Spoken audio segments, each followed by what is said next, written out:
Good afternoon, ladies and gentlemen. You are once again watching Astroteric TV, and you are rocking with your one and only host, the Astro Guru. And it wouldn't be Astroteric TV without the gra. But how y'all doing today? I'm doing pretty fine myself. It's the day after Thanksgiving. Thanksgiving. It's the day after Christmas. It's the day after Christmas, the 26th. But yeah, I'm feeling pretty swell right now. Yesterday was my most spiritual Christmas that I've ever had on this planet. And I like that. I really do like that. In the physical world, it was probably my worst Christmas ever. But that's not the case. The true case is that it was my best spiritual Christmas ever. Just simply for the fact that I wasn't really around anybody that I knew. I was around totally new people, and they was talking about God and positivity. I went to the movies. It was still litty. Like, remember, I was still lit. You know what I mean? Poured a little something that night. Feel me? But yeah, everything was smooth. And now here I am today, day after Christmas, just reflecting on why it's important to keep your heart open. Like, I gotta get a little dramatic for this. I mean, really keeping your heart open.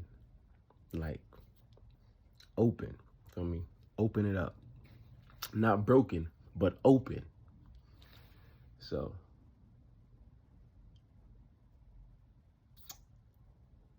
when keeping your heart open, well, first, let's just talk about keeping your heart open. Keeping your heart open will allow you to let new things into your life, new experiences, new people, new situations, new jobs. Keeping your heart open. We know about keeping your mind open. That just means that you got to be willing to look and accept. You got to see the opportunity and take it. But keeping your heart open is a little bit deeper than that. Keeping your heart open is not expecting the same thing that you've already gotten, or choosing to look somewhere else, or choosing to, like, all right, boom. This is why it's such a touchy subject. Because, all right, now, why is it good for you to keep your heart open? Because everything that you want in your life, everything that's going to make you content, happy, and whatnot, is on the other side of love. In order to love correctly, you got to do it from the heart. Like, your mind can put you in a situation where you feel like it's love, but it's conditional, truly. Like, because your mind has limitations. You feel me? There's no limit to how much you can love, but your mind has limitations. So there's things that you will do for this person. There's things you won't do for this person. There's things that you'll let them get away with. There's things you won't let them get away with it. And as long as it's like that, it's going to be conditional love. Like, the situations where, if he can't pay my bills, and, it's understood because it makes sense logically that if this person can't support you, can't provide for you, then get rid of them. But however, when you truly love somebody, the love is what makes them able to do it. When you love someone correctly, they feel like they're on top of the world. And we all know that mentally, emotionally, things like that, these senses that we have, and through our electrical connection to the universe is how we manifest, and through our brain waves, if you're feeling like, oh, thank God I got this person, I want to do any and everything that I can for them to make them happy, and it's God sent, and both of y'all realize that, is good. For me, it's great.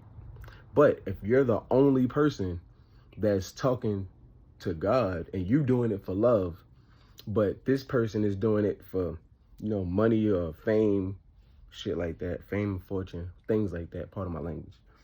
things like that, then what's now happening is there's this negative positive dynamic, and we know we need friction for anything to be in existence.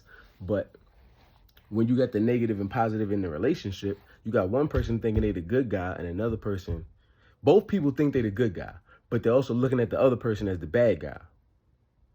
Now, if say I'm good and you bad, then if I can get you to admit that you're bad, we can work on making you better.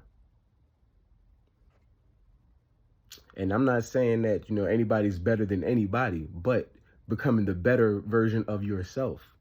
If you can admit to yourself that you have wrongs, that the negative and positive is both inside you and it's not outside you. It's not that I'm good and you're bad. It's that I have good and bad times, and they in turn affect you. You understand? So a man, it's not that he can't provide for you. It's that the man is probably in a situation where he's not able to at the time, or he's probably been through some things where he doesn't know how. But he'll eventually, and I don't know how long it's going to take him, but he will figure it out. It's actually up to the woman to kind of gauge, what she needs out of him and things like that, because otherwise you could just find somebody else. There's no sense in trying to find a man completely out of his mind, schizophrenic, bipolar, and everything else on the street, and then saying, hey, I'm gonna help you help yourself by motivating you, the guy who's completely fine sitting right here on the park bench. That's what makes him happy. But you're gonna make him go get a job and things like that? Like, nah, you can't make nobody do nothing they don't want to do.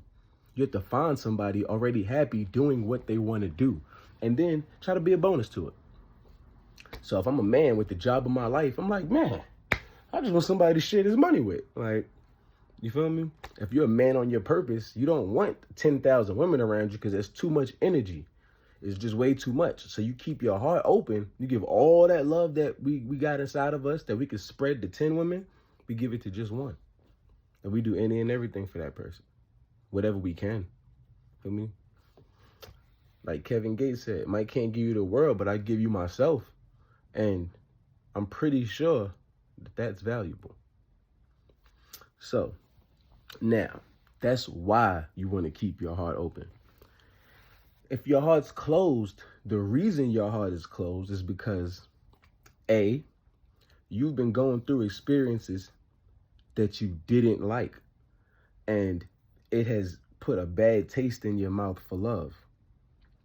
So you gotten cheated on, or you've been lied to, or your family might have did you a certain way, and now that got you looking at the people that's your friends, like, because of, the familiarity and the commonality of this person said that before and they was lying, but this person's saying it and they're telling the truth, but you think they lying just because it's the same words, and it's waking up the flashback in your head that I got hurt the last time this happened.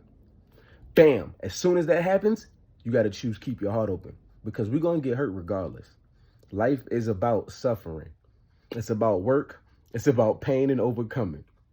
That's the beautiful part about it, because we have the ability to do it. It's not like they just gave us a game that we can't get to the end of, that we just can't figure out. They gave us everything to figure the game out. They put clues in different places, little side missions. It's really like Grand Theft Auto. You just chose to do a bunch of random stuff that had nothing to do with what we really had in the game. Like, you can do missions. You don't got to just run around pulling people out the car, driving around, listening to music, and having random shootouts. But that's some people's choice. They have to learn their own lessons. So your heart is closed because you've been through these bad experiences. So when you choose to keep your heart open, and you choose, like, you know what, although I've been through 10 relationships that might have broke me in half, although I might have never really, learned how to love correctly, I'm going to approach the situation with the ability of, I can learn how, though. So you take a slower approach, a more subtle approach to relationships. That's when you start practicing abstinence and, celibacy and things like that, because You don't want to just link yourself to somebody else through, sex and become confused in the situation, because we don't know what's going through each other. That's why it's getting to know each other. Now, depending on how y'all both do that, there are different ways to get to know people. Sometimes sex is one of them. Sometimes it's one of them. Like, all these things are just possibilities and options. So your heart's closed because you've been through bad experiences. Why you need to keep your heart open is because all the good experiences on the other side of love. And loving from the heart correctly is the best way to experience it, to understand it, to go through the obstacles of I learned how to love by I wasn't loved correctly. So I had to start at point A, which was learn to love myself. So you inadvertently started filling your own cup. Started saying, man, everybody else doing me wrong. I'm the only one that's going to ever do me right. But that's a lie when you say it. It's truthfully a lie. You're just trying to stop yourself from feeling the pain. You're trying to keep your heart closed. No, keep it open. So you're pouring into yourself, but you still have it. Although you might be celibate, healthy, and going to the gym, and you might be vegan, you're not going out your way to tell people that, oh, I'm single, this, that, and the third, because you're not looking for validation. You're actually attracting your person to you. That way, when they get there, you'll kind of know that they're your person, but y'all won't have to say anything. It'll be like a mutual agreement, because you'll attract what you are. You'll attract someone else whose mind and heart is open. And then, your mind and heart is open. So y'all can make the connection to each other versus I got to protect myself from whatever you do. Or I got to protect myself from the pain of however I'm going to interpret your actions. So now we got why you need to keep your heart open. We got what happens when you don't keep your heart open. We go into our shells and we tune love out and we think that life is unfair and this is just the way it is and I can't overcome this obstacle. We start setting these limitations. And now we have, what was the last one? See, all these cars driving by just distracted me. I just got distracted. But we got why you need to keep your heart open. We got why your heart is not open. And what happens when you don't keep your heart open. So that's 3 subjects right there. The who is you. The what is the heart. The where is now. The where, that's where we at now. The when is life. In life, that's the when. When do I need to do that? Anytime you're living. I don't care if you're an insect. You still need to keep your heart open. Do your little spider dance to try to find you. Start peacocking. Whatever you need to do. Go buy that Bentley. You understand? We all do it. Every walk of life does it. So, now, keeping your heart open. Keeping your heart open allows you to relate to people, even if it's not just in a sexual manner, because it's not all just about one person. It's not about just that single exclusive relationship. It's about your relationship to everything. It's about you not only going to the club, but you can go to bonfires, you can go to a rave, you can go to a techno club, you can go to a reggae club. Like, you can go pretty much in all of these areas and remain yourself by keeping your heart open. You don't have to judge anybody else. Keep your heart open. Like, if this person is in the LGBTQ community and you're heterosexual, you don't have to hate on that person. You don't have to partake in what they do. But you don't have to hate on them either.